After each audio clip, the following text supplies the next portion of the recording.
Ngunza par conviction. Malheureusement, ma vie va qu'ils avaient Ngunza,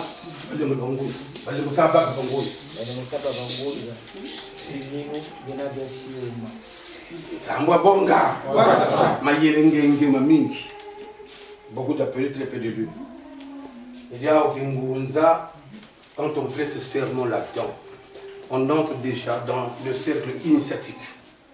On ne fait pas n'importe quoi. Et en plus,